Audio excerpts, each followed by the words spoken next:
I have not seen anything this disruptive during my lifetime, and I'm old, so this is pretty cool. Let's hear from the experts about how artificial intelligence is transforming the world of business. I'm Katie Gaertner, and this is Unsupervised.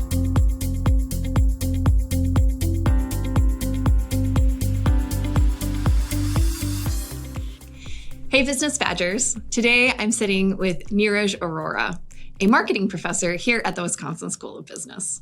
He's also the academic director of the Marketing Leadership Institute here. Neeraj earned his PhD in business from The Ohio State University, specializing in marketing and statistics. His research is tech-centered, including large language models, digital marketing effectiveness, and machine learning for marketing analytics. So, Neeraj, thank you for joining me. Let's talk about marketing and AI. Thank you for having me. You got the D part right in the Ohio State, so I'm grateful for that. I'm just kidding. Well, Neeraj, before we dive very deep, we need to lay the foundation. What is marketing? Why is it a major at the School of Business? Yeah, at a pretty high level, if you think about marketing, companies are in the business of value creation, right? So when you think about value creation, marketing plays a pretty important role. So when we're trying to, for example, sell a product, it needs to give consumers something. More specifically, in marketing, we think in terms of what we call the 4 Ps, the product, the price, promotion, and place. So product would be me as a cell phone provider like Apple, putting out a product that you like, and price it. Second P is price, like price it appropriately so you're willing to pay that price. Promote it well is the third P, and then have it be available at a place where consumers can walk in and get that. So when you think about those 4 Ps, that principle would apply to pretty much any product that you can think of. And what we try to do is have the best combination of those factors to fulfill consumer needs. So it's a very rich area, leverage different aspects of sort of psychology, analytics, strategy, and overall just a fun area to be in. That sounds really interesting. Yeah. So how is AI being used in marketing? It's super pervasive. It's also give you more specific examples that our students can relate to is going back to the 4 Ps. So on the product side of things, think about Netflix or Spotify, right? The show that you did that is sort of served to you, to Katie, not to me. Mm-hmm. Your shows are different than mine. The feeds that you see on Spotify that are targeted, like these companies know your past history, your taste buds, and then they can customize for you to see new artists, new performers that otherwise would have never really even gone there, right? Mm-hmm. So being able to leverage AI to algorithmically serve you these movies, this music is all sort of AI driven. So that's sort of the product side of sort of a good example of that. On pricing, think Uber, think airline pricing, or you going to Amazon to buy something. That those prices are dynamically being determined by a variety of factors. So surge pricing, we're kind of all familiar with that for Uber. If the demand's too high, the price needs to be adjusted because there's only a finite number of drivers out there. So there's that angle on pricing. So that's sort of a good example of that. Third P would be promotions, and that's big. That's where I think your students, they are digital natives. They can relate to it pretty well. So what you see on your Instagram feed or your TikTok feed is in terms of ads is very targeted. It's very algorithmically driven. You kind of knew that. Students kind of know that stuff. It's determined by your interests, your past patterns of what you've bought recently. That data infrastructure is super sophisticated. Meta knows so much about you, mm-hmm. and through multiple mediums. Google knows so much about you through multiple mediums. So all of that is they apply AI to serve ads to you. The final place is you go to a website. What you see on Amazon is very different than what I see because of my purchase history and what gets recommended to me. All of that is algorithmically driven, AI driven. So those are like classic examples of AI, and they're super pervasive. Yeah, it sounds like it's really disrupted kind of every element of the marketing world. Yeah, very much so. I completely agree with that. Yeah. So what are some of the most exciting or transformative AI developments that you see coming up in marketing that you're really excited about? Yeah, I think the answer is not going to surprise you. The answer is generative AI, right? So all the examples I gave you, I would call like traditional AI. And I would say, just making up a number, that's like 70-80% of AI today. Mm-hmm. But that's call it the traditional AI. All the examples that I gave you. Where the real sort of excitement today is in the world of generative AI, and in particular large language models, and what's happened in that space over the last 2 years with GPT becoming so mainstream that you really are in a brand new world. So let me give you a couple of examples. Any action that a company takes is typically based upon insights they glean from consumers. So what are their needs? What price point's appropriate? That requires a whole sort of slew of marketing research tools. So what we show in this one paper that recently got published is this whole pipeline of the research process, from like problem recognition to which research approach do I use, who to sample, what data to use, how to analyze that data. This whole pipeline, every step along the way, we show in this paper, the LLMs can really be your friend, your assistant, and then they just do a phenomenal job of for example, picking, who to talk to, what kind of questions to ask, stuff that was like really monotonous, mundane, repetitive tasks that, people were writing surveys, for example, or writing a discussion guide for qualitative research. All of that stuff is now, very, very heavily assisted by these generative AI LLMs. And the two places where I see like big traction that's happening, the first one that won't surprise you because you're the analytics person, is in the analytics space. We are companies that I'm working with, they're finding that they're like so able to streamline analytics so much that stuff that used to take like, a day to do can now be done in an hour. It's like these order of magnitude gains are super impressive.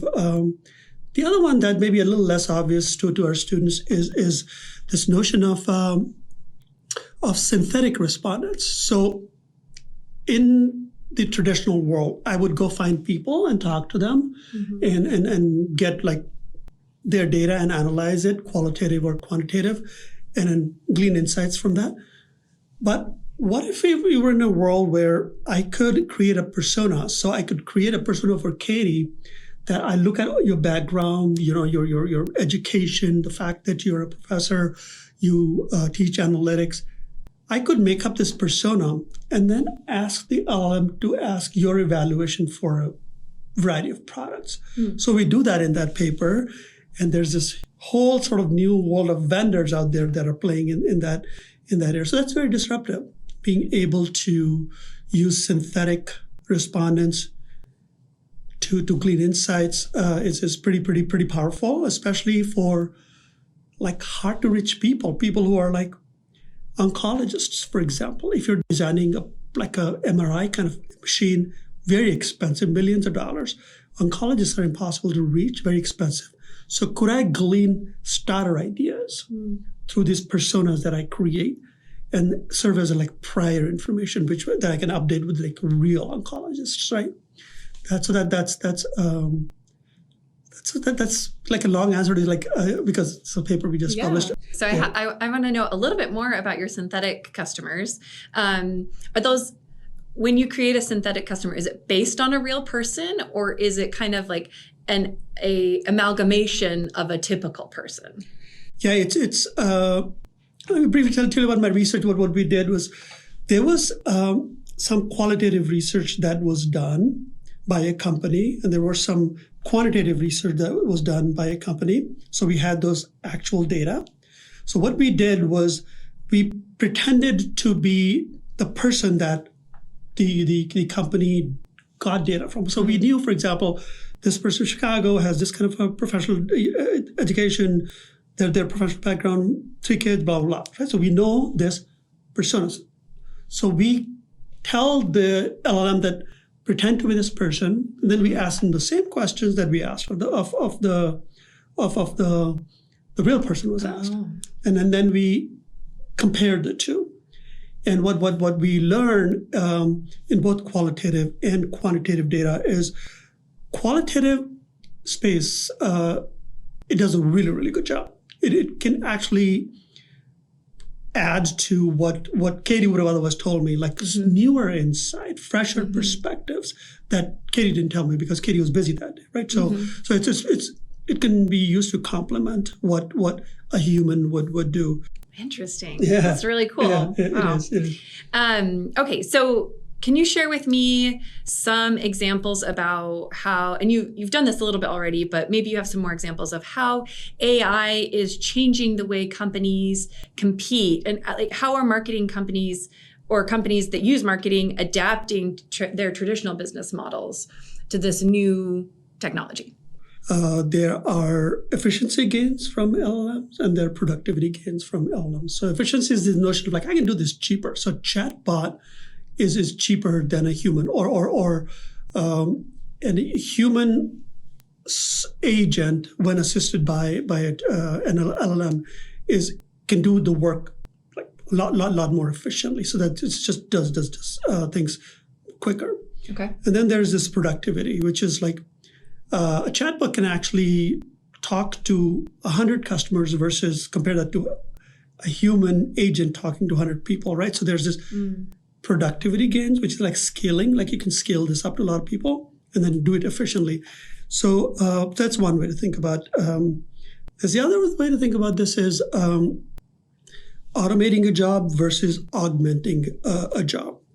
So, and both those sort of ways to think about LLMs is helpful to me. That for most marketing functions, I can see areas where I can become more efficient with the use of LLM, or I could become more productive with the use of LLM because I can now have LLM write emails to 10,000 people versus me as a person writing each email as like so much more efficient, right? So that's that efficiency argument. The other part of it is like automation versus augmentation. I think it doesn't matter like if it's marketing or operations or supply chain, this would apply to all functions. The idea would be something like if you have like a repetitive task that's boring, mundane, that could be automated. And I think that we are seeing examples of email is a good example of that. But pretty much every other aspect of marketing, be it like, you're a salesperson, you're a brand manager, if you're a insights person, all of these people are being able to use the LLM for augmenting their day-to-day work. They're able to sort of take out the boring stuff, have it be automated, creating PowerPoint slides, writing emails, summarizing minutes of meetings, all that, like that is going to help everybody, right? And then they can use, hopefully, this time that they have left, they can use it for more productive tasks, right? So I think that would apply across marketing to most functions. Okay. Interesting. So that leads to my next question, which is, how do you see job roles in marketing changing with this new emergence of surge of AI?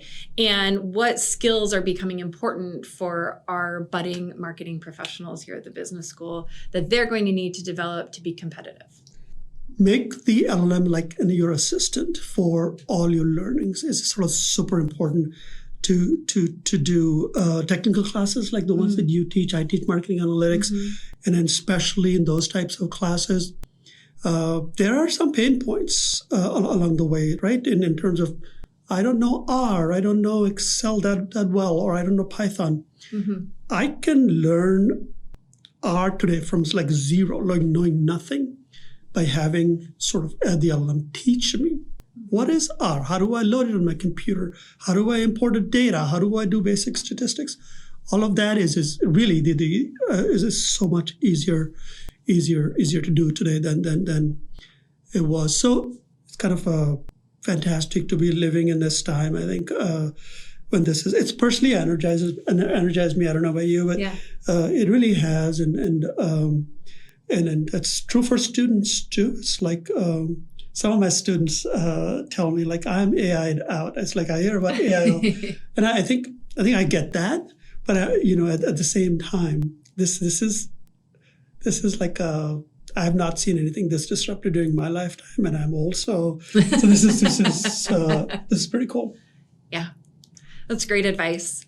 So you would say stay current on what's happening in AI, follow the current issues so that you can be abreast with what's happening, and then consider those developments critically. Would you say it's your advice? Absolutely. That's I couldn't have said it as well as you did. I think you're absolutely right.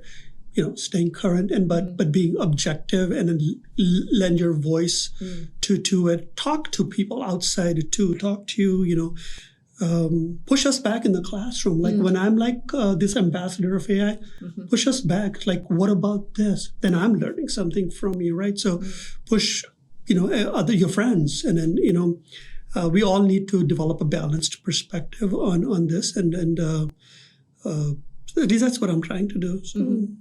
Oh, that's great advice. All right, let's wrap up with a fun question. Yeah. If you could offload one task or responsibility to AI or robotics that you wouldn't have to do anymore, what bot would you invent? And going back to like what I was saying earlier, is like, what's the mundane? What's the boring? What's the stuff I don't like to do? And in my life, I used to like mowing my yard. I used to like, I still like shoveling. I do like shoveling, but those tasks which are somewhat repetitive, I don't get joy out of those. If I can automate those, then I think those are good candidates for offloading to an AI or a robot, and hopefully the time that it saves me, I can go play tennis or play soccer, or like read a book or something, talk to you, frees up time to do more fun stuff. So that's my guiding principle. I'm sure your students will have their own. Yeah, I'm looking forward to what my students come up with, but I love the idea of a snow shoveling robot. I've never heard that before. I'm totally on board. I'm ready to invest. There you go. Well, Neeraj, thank you so much. I learned so much about what's happening in marketing and AI right now, and I'm really grateful you took the time to sit down and chat with me. No, thank you. Thank you for doing this. This is fun, and hopefully the students get something out of this too. So I'm sure they will. Great. Thank you. Yep.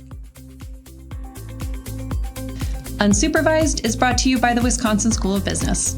It's written and hosted by Katie Gaertner, with sound editing and production by Derek Schneider and Billy Kardaj.